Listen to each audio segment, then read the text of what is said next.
Hey guys, this is RBA. இன்றைக்கி நம்ம பார்க்க போகிறது பிகினிங் ஆஃப்டர் த எண்ட் இப்படின்னு ஒரு அனிமே புதுசாக ரிலீஸ் ஆகிருக்கு. அதை தான் நம்ம இப்போது எக்ஸ்பிளைன் பண்ண போகிறோம். இது ஃபஸ்ட் எபிசோடு, செகண்ட் எபிசோடு ஏற்கனவே ரிலீஸ் ஆகிடுச்சு. அதை டைம் கிடைக்கும் போது ரெக்கார்ட் பண்ணி அப்லோட் பண்ணுறேன்.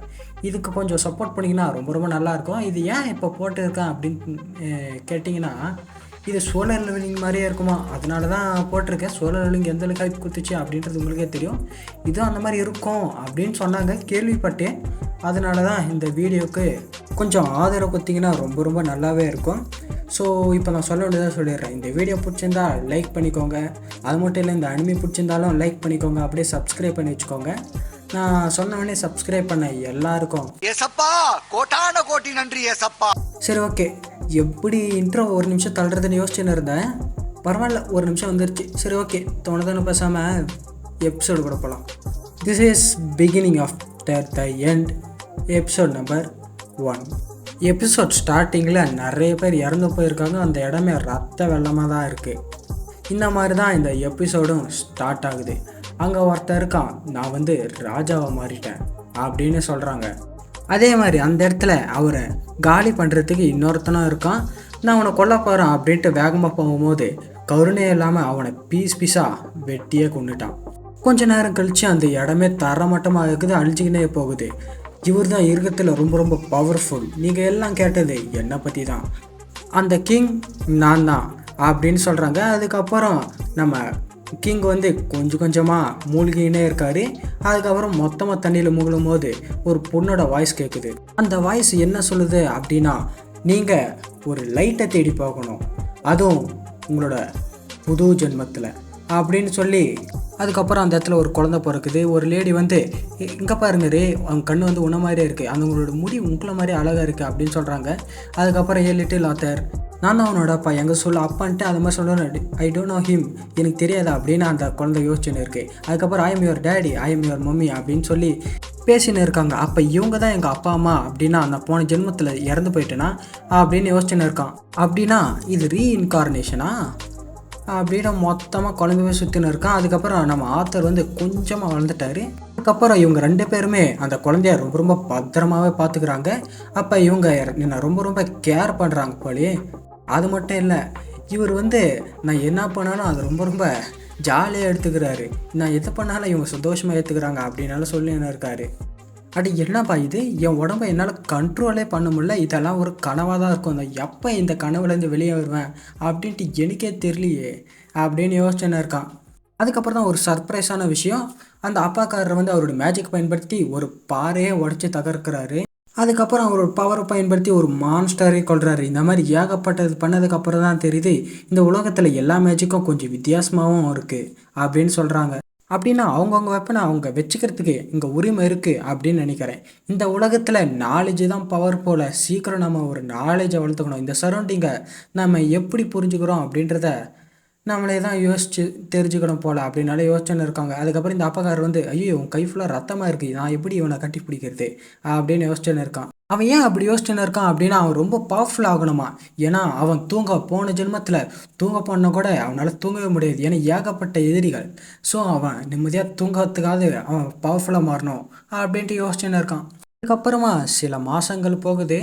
அவன் வந்து அப்போவும் அவனோட பாடியை கண்ட்ரோல் பண்ணுறதுக்கு அவனுக்கு தெரியல, லைட்டாக தவழ்கிறதுக்கு மட்டும் கற்றுன்னு இருக்கான். அதுக்கப்புறம் நேராக நடக்கிறான். கண்ணாடியை பார்த்துட்டு, ஓ இது நம்ம தானா, ஓ ஆத்தர் வந்து அவனையே பார்க்குறான் பாரு அவன் ரிஃப்ளெக்ஷனாக அப்படின்ட்டு அப்பாக்காரரை பார்த்து ரொம்ப சந்தோஷப்படுறாரு. அதுக்கப்புறம் அவங்க அம்மா வந்து ஆத்தரை தூங்க வச்சுட்டு கிளம்பிடுறாங்க. ஆனால் நம்ம ஆத்தர் வந்து தூங்கலை, அவன் நடித்து அவங்க அம்மா ஏமாத்திருக்கான். அதுக்கப்புறம் அந்த இடத்த விட்டு தனியாக வந்துடுறான். அவன் வேற ஒரு இடத்துக்கு போவான் அப்படின்னு எதிர்பார்த்தா, அவன் வந்து அவங்க அம்மா படிக்கிற அந்த புக்ஸ், அதாவது லைப்ரரி மாதிரி ஒரு இடம் இருக்கும் இல்லைங்க, அந்த இடத்துக்கு போயிடுறான். அந்த இடத்துலேருந்து ஒரு புக் எடுத்து படிக்கிறான். அப்போ இந்த உலகத்தில் நாலேஜ் தான் பவர், அந்த நாலேஜை தான் நான் வளர்த்துக்கணும் அப்படின்னு நினைக்கிறேன் அப்படின்னு சொல்கிறாங்க. அதுக்கப்புறம் இந்த உலகத்தில் மொத்தம் 3 கிங்டம் இருக்குது. ட்ரேவ் கிங்டம் அது மொத்தம் டார்க்கால தான் இருக்கும். அதுக்கப்புறம் ஒன்று இருக்குது. அதுக்கப்புறம் நாங்கள் வாழ்கிற ஸ்பெயின் கிங்டம் இடத்துல தான் அதிகமான ஹியூமன்ஸும் வாழ்கிறாங்க அப்படின்னு நம்ம ஆத்தர் படித்து தெரிஞ்சுக்கிறாரு. அதுக்கப்புறம் ஆத்தர் வந்து இன்னொரு புக்கையும் எடுக்கிறான். அதாவது அவங்க உலகத்தில் இதை மேனா அப்படின்னு சொல்லுவாங்க, அதை தான் இந்த உலகத்தில் மேஜிக் அப்படின்னு சொல்கிறாங்க. மொத்தம் அவங்களால மேஜிக் அந்த மாதிரின்றதை யூஸ் பண்ண முடியும்னா மொத்தம் 2 டைப் தான் இருக்குது. ஒன்று காஞ்சூரிங், இன்னொன்று ஆர்கியூமெண்டிங். ஆனால் இந்த மேனான்றது எல்லாருக்குமே கிடச்சிடாது, சில பேருக்கு தான் இருக்கும். அதில் இந்த 2 வகை தான் இருக்குது, காஞ்சூரிங் அண்ட் ஆர்கியூமெண்ட்ரி. இதில் மொத்தம் 3 வகை இருக்குது. ஒன்று வந்து அந்த மேனாவை பயன்படுத்தி அவங்க ஃபிசிக்கல் ஸ்ட்ரென்த்து, ஸ்பீடை அதெல்லாம் இன்க்ரீஸ் பண்ணுவாங்க. இன்னொருத்தவங்க விட்சாக மாறுவாங்க, அவங்களோட பவரை பயன்படுத்தி இந்த மேஜிக் எலமெண்ட்ஸ் எல்லாம் கண்ட்ரோல் பண்ணுவாங்க. இதில் ஒன்று தான் ஆத்தரோட அம்மா அவங்க அப்பா மேலே யூஸ் பண்ணியிருந்திருப்பாங்க.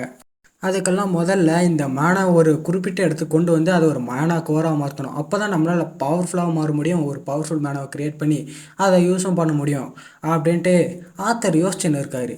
அப்போ இப்படி தான் பண்ணணுமா?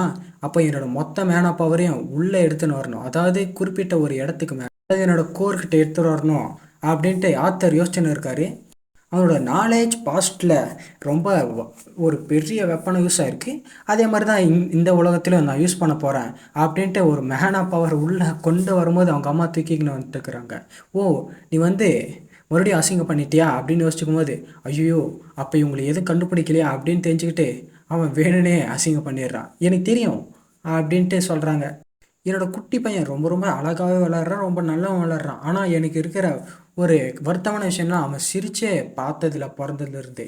அதுக்கப்புறம் தான் நம்ம ஆத்தர் வந்து கத்தி சண்டை போடுற மாதிரி குச்சை வீசின்னு இருப்பான். அதுக்கப்புறம் அதை பார்த்ததுக்கப்புறம் அப்பா சந்தோஷப்பட்டாலும் இவ்வளோ தைரியம் இருந்தால் நம்ம ஆத்தர்கிட்ட குச்சி குத்தி இப்படி ஸ்வாட் ஃபைட்டிங் பண்ண சொல்லி கொடுத்துன்னு இருப்பீங்க அப்படின்னு சொல்லி சண்டை போட்டுன்னு இருக்காங்க. அப்போ தான் ஆத்தருக்கு புரியுது, இந்த உலகத்துலேயும் இந்த உமன்ஸை தான் இந்த மொத்த உலகத்தையும் ரூல் பண்ணுறாங்களா அப்படின்ட்டு.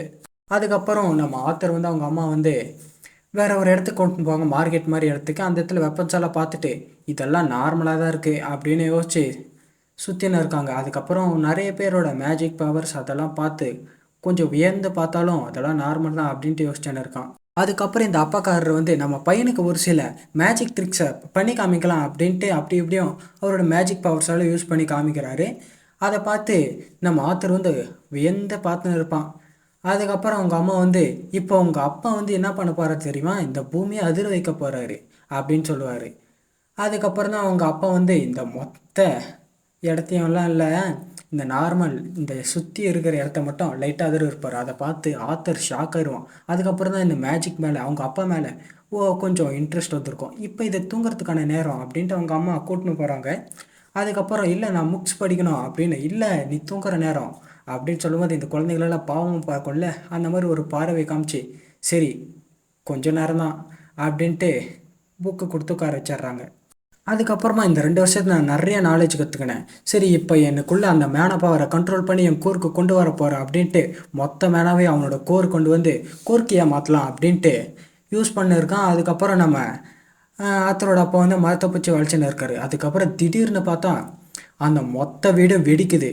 அதுக்கப்புறம் தான் நம்ம ஆத்தரோட அப்பாவுக்கு பின்னாடி ஃபுல்லாக சேதங்கள், முதுகே எரிஞ்சு போச்சு. அதுக்கப்புறம் ஆத்தருக்கு என்ன ஆச்சு அப்படின்னு அவங்க அம்மா கவலைப்படும் போது திடீர்னு ஓடி போய் பார்ப்பாங்க. அதுக்கப்புறமா தான் தெரிஞ்சு நம்ம ஆத்தர் தான் அந்த வேலையை பண்ணி விட்டுருப்பான் அப்படின்ட்டு. ஆத்தர் வந்து வானத்தில் ஆகாயத்தில் பறந்துன்னு இருப்பான் அவனோட மேனாவை கண்ட்ரோல் பண்ணி. அதுக்கப்புறம் தான் கீழே இறங்கி வருவார். அப்போ தான் அவங்க அப்பா யோசிச்சுன்னு இருப்பார், இதுக்கு வாய்ப்பே இல்லை, இவ்வளோ சின்ன வயசுலேயும் அவன் மேனாவை கண்ட்ரோல் பண்ண கற்றுக்கிட்டான், அதாவது மேஜிக் கண்ட்ரோல் பண்ண கற்றுக்கிட்டான் அப்படின்ட்டு பார்த்துன்னு இருப்பாங்க. ஆனால் அன்ஃபார்ச்சுனேட்டாக மேலேருந்து ஒரு சில கட்டைகள் வரும். இல்லை நான் மறுபடியும் சாக விரும்பலை, அதுவும் இவ்வளோ கேர்லெஸ்ஸாவா அப்படின்ட்டு பார்க்கும்போது அவங்க அம்மா வருவாங்க. அதுக்கு மேலே அவங்க அப்பா வந்து அவங்க மேஜிக் பவர் யூஸ் பண்ணி பறக்க விட்டுருப்பாங்க. அதுக்கப்புறம் ஆத்தர் வந்து அவங்க அம்மாவை பார்த்து அவங்க அப்பாவை பார்த்துன்னு இருப்பான். அதுக்கப்புறம் இல்லையே இவங்க இதுக்கு சந்தோஷம் தானே பண்ணணும், ஏன் இவங்க ஆடுறாங்க, என்னை பார்த்து இவங்க பெருமை தானே படணும் அப்படின்ட்டு யோசிச்சுன்னு இருக்காங்க. அதுக்கப்புறம் ஆத்தர் வந்து ரொம்ப யோசிச்சுன்னு இருக்கான், ஏன் இவங்க வந்து அழறாங்க அப்படின்ட்டு. ஏன்னா மற்றவங்களால யோசித்து பார்க்கும்போது எல்லாரும் பெருமை தான் பட்டிருப்பாங்க என்னை பார்த்தா, ஆனால் யாரும் இந்த மாதிரி அழுந்திருக்க மாட்டாங்க அப்படின்னு யோசிக்கும் போது நம்ம ஆத்தருக்கு கொஞ்சம் ஃபீலிங்ஸ் ஆகிடுது. அதுக்கப்புறம் அவனும் இந்த மாதிரி விஷயத்த நான் பாஸ்ட்டில் கூட யோசித்து பார்த்ததும் இல்லை, கற்றுக்கிட்டதும் இல்லை அப்படின்ட்டு மாமா டேடி அப்படின்ட்டு கட்டி பிடிச்சிக்கிறான். இதோட இந்த எபிசோடு முடியுது. நான் லாங் வீடியோ போட்டு ரொம்ப நாள் ஆகுது, அதனால கொஞ்சம் அப்படி இப்படி தான் இருக்கும், கொஞ்சம் அட்ஜஸ்ட் பண்ணிக்கோங்க. எபிசோட் 2லேருந்து கொஞ்சம் நல்லாவே போடுவேன். ஸோ இதோடு இந்த வீடியோ முடிச்சு. இந்த வீடியோ பிடிச்சிருந்தால் லைக் பண்ணிட்டு அப்படியே பார்க்குறனால சப்ஸ்கிரைப் பண்ணி வச்சுக்கோங்கப்பா.